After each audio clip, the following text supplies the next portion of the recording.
Hello everyone, कैसे हैं आप सब। कल हमने ब्लूम की टेक्सोनॉमी पढ़ी थी, उसमें हमने क्या पढ़ा था, कॉग्निटिव डोमेन पढ़ा था। आज हम अफेक्टिव और साइकोमोटर डोमेन पढ़ेंगे। तो एक बार थोड़ा सा रिवाइज कर लेते हैं हमने ब्लूम्स की टेक्सोनॉमी में पढ़ा था। उनका पूरा नाम क्या था, बेंजामिन ब्लूम्स था। 1956 में आए थे। उन्होंने कॉग्निटिव ऑब्जेक्टिव दिया था, कॉग्निटिव डोमेन दिया था। उसके बाद उसमें फर्स्ट क्या था, जो हमारा फर्स्ट या फिर लोएस्ट लेवल ऑफ हिरार्की होता है, उसमें क्या आता है, नॉलेज आता है। नॉलेज में क्या होता है, नॉलेज ऑफ स्पेसिफिक्स और knowledge of ways and means of dealing with specifics. उसके बाद आता है नॉलेज ऑफ यूनिवर्सल और एब्स्ट्रैक्शंस। उसके बाद सेकंड लेवल आता है कॉम्प्रिहेंशन।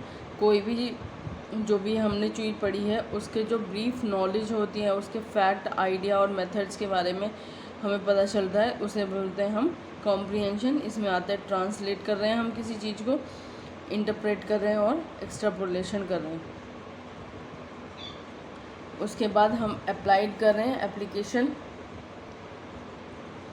एप्लीकेशन में क्या आता है, वो जो भी हमने नॉलेज गेन करी है उसे अप्लाई करने की कोशिश करेंगे। इसका मतलब क्या हुआ, जनरलाइज फैक्ट्स को जनरलाइज करेंगे। लॉ, प्रिंसिपल और थ्योरीज जो भी हैं उनमें से जनरलाइजेशन मतलब कोई रिजल्ट, कोई कंक्लूजन निकालने की कोशिश करेंगे।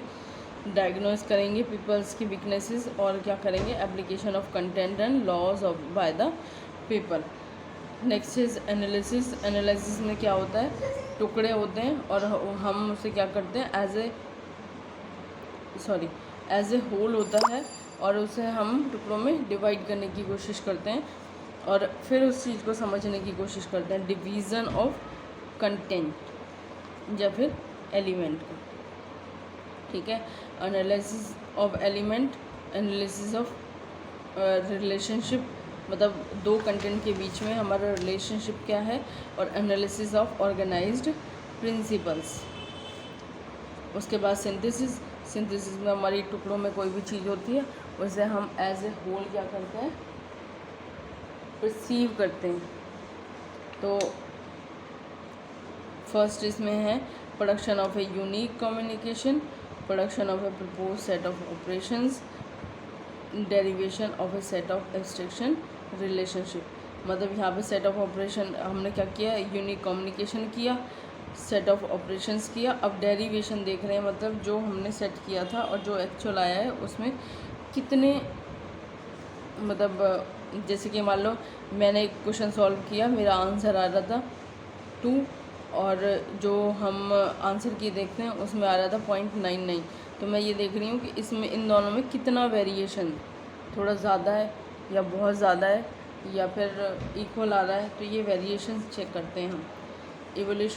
इवोल्यूशन क्या होती है, लास्ट स्टेज या फिर हाईएस्ट लेवल भी बोल सकते हैं हम कॉग्निटिव डोमेन में। उसमें दो चीज़ें कंसिस्ट होती है, क्वांटिटेटिव और क्वालिटेटिव। क्वांटिटेटिव का मतलब है जिन्हें कि नंबर्स में हम मेज़र कर सकते हैं। क्वालिटेटिव क्या होते हैं, जो कि गुड बैड इस तरह से हम उन्हें मेज़र करते हैं। तो इंटरनल जजमेंट है किसी भी मटेरियल और मेथड्स की, या फिर एक्सटर्नल जजमेंट करते हैं मटेरियल और मेथड्स की, ठीक है। आज हम अफेक्टिव डोमेन पहले शुरू करते हैं।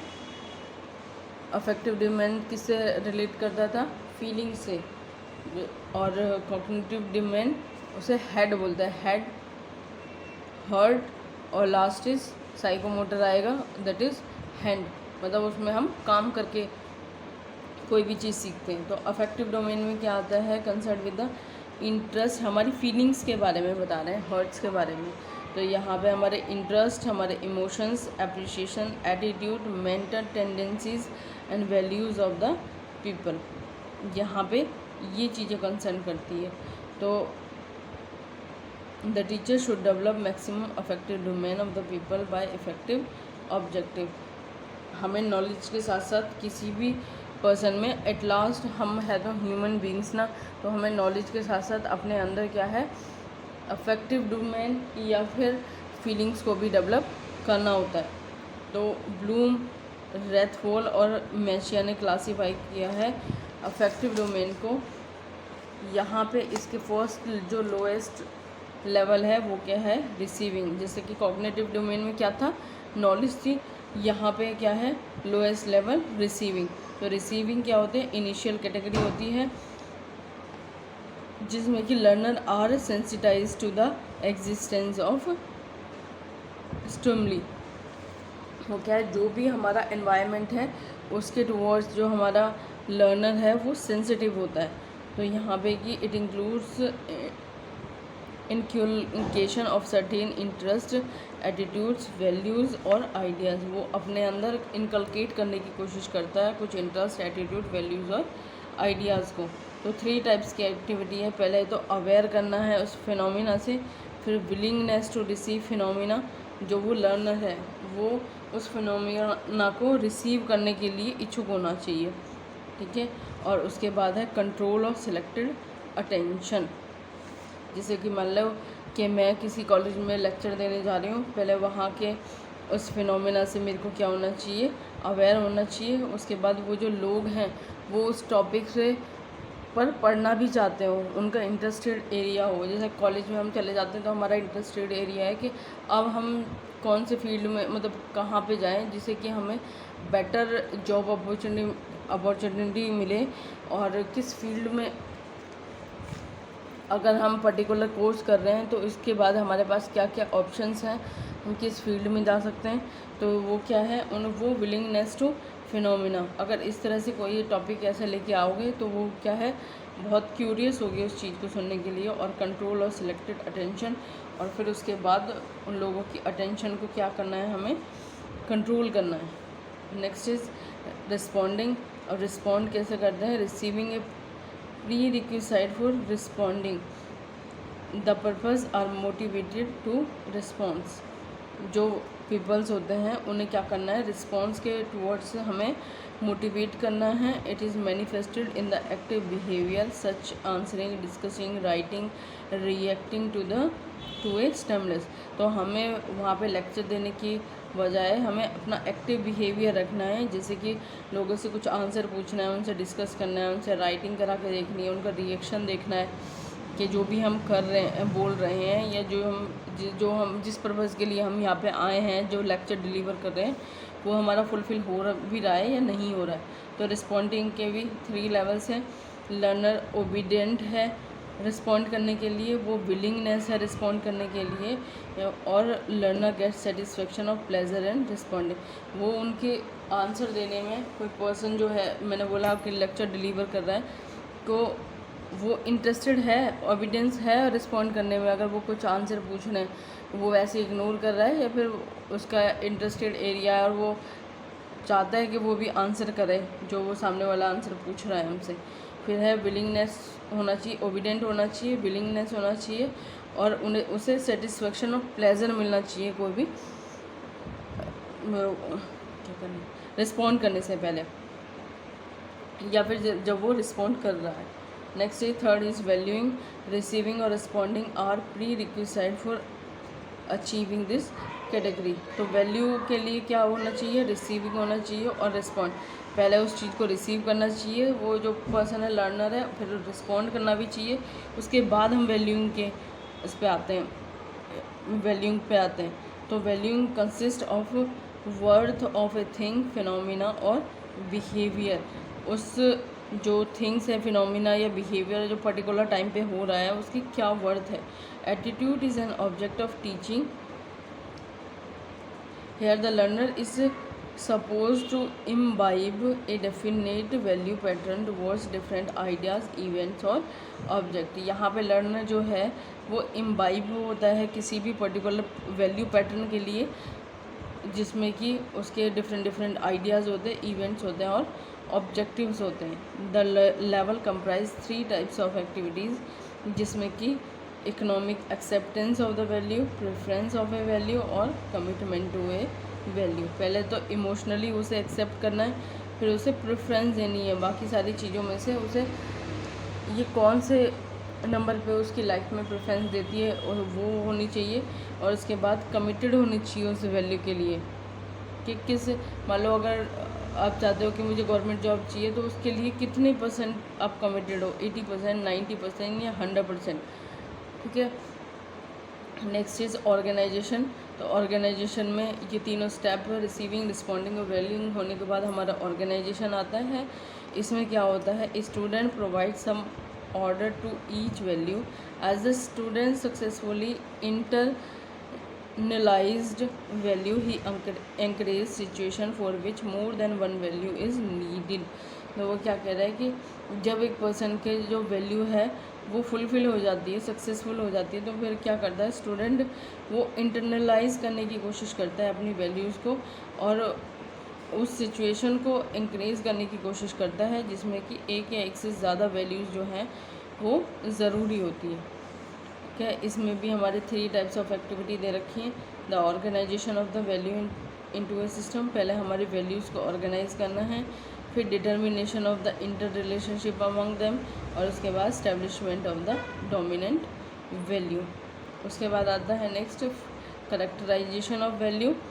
तो वैल्यू को क्या कर रहे हैं हम, जब हमने वैल्यू किया, वैल्यू के बाद हमने वैल्यू को ऑर्गेनाइज किया, अब हम वैल्यू को क्या कर रहे हैं, करेक्टराइज कर रहे हैं। तो ये हाईएस्ट लेवल आता है, लास्ट लेवल आता है कैटेगरी में, जिसमें कि learner is able to imbibe all the social affective behaviour.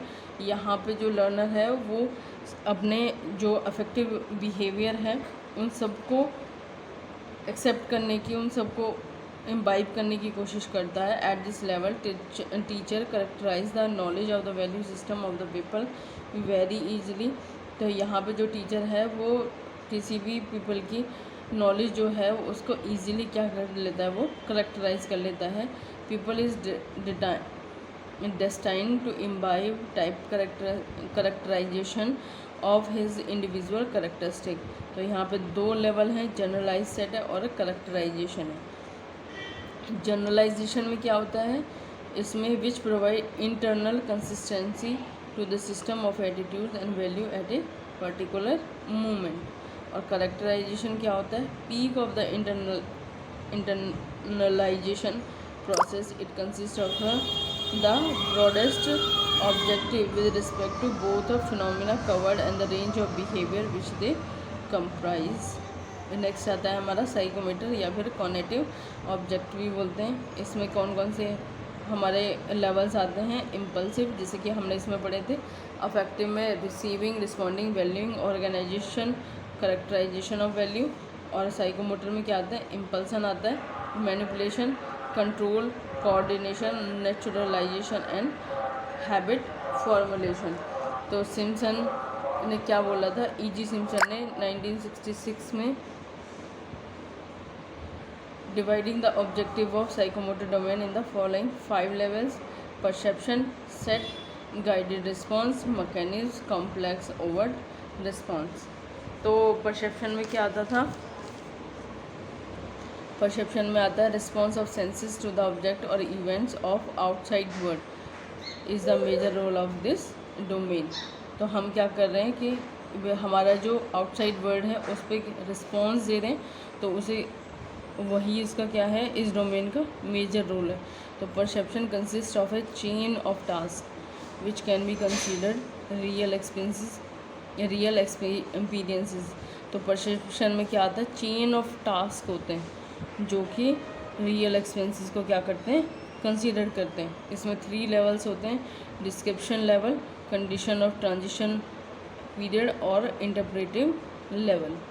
Next है हमारा सेट। सेट में क्या आता है, set implies the initial adjustment which take place for some specific activities and experiences.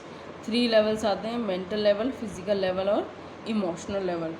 Guided response, guided response क्या है, initial stage है developing a practical skill. कोई भी हम क्या कर रहे हैं, प्रैक्टिकल स्किल अगर डेवलप करने की कोशिश कर रहे हैं, वहाँ पे हमें क्या चाहिए, गाइडेंस चाहिए।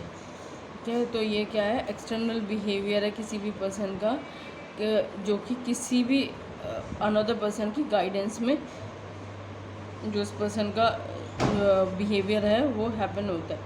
तो ability connected to complex skill are emphasise in the guided response. तो उस गाइडेड रिस्पॉन्स में ही किसी भी पर्सन की एबिलिटीज़ जो हैं वो कनेक्ट करती हैं कि कितना अच्छा गाइडेंस मिल रहा है, उसी के अकॉर्डिंग हमारी क्या होती है, स्किल्स डेवलप होती है। नेक्स्ट बोल रहा है कि मैकेनिज़्म क्या होता है, यहाँ पे सेल्फ कॉन्फिडेंस और स्किल जो है performing some task get develop in the student. Self confidence और स्किल जो है वो डेवलप होती है किसी भी स्टूडेंट में। तो mechanism is that condition which assist the student for responding appropriately. Next is complex overt response. इसमें क्या आता है, complex overt response is said to be the highest level of psychomotor domain. इसमें क्या होता है, स्टूडेंट एक्वायर्स सफिशिएंट एफिशिएंसी और skill को डेवलप कर लेता है। तो this will help him accomplish the most complex task with minimum energy and time. तो इसका मतलब ये हुआ, जैसे कि कोई भी स्किल है, मान लो मैंने कंप्यूटर चलाना सीखा है, ठीक है, तो जब मैं सीखती हूँ तो मैं उस चीज़ को धीरे धीरे करने की कोशिश करती हूँ with the guidance of another person. और जब मैं बिल्कुल प्रोफेशनली चलाना सीख जाती हूँ तो मैं इस वाली स्टेज में आ जाती हूँ जहाँ पे कि मैं बहुत एफिशिएंस हो गई हूँ अपनी उस स्किल में, और यहाँ पे मुझे किसी भी काम को करने में मिनिमम एनर्जी लग रही है और मिनिमम टाइम लग रहा है। Thank you for today. If you like the video please hit the like button. If you have any query or suggestion, please comment me. Subscribe the channel for the notification of the videos and share with your friends. Thank you.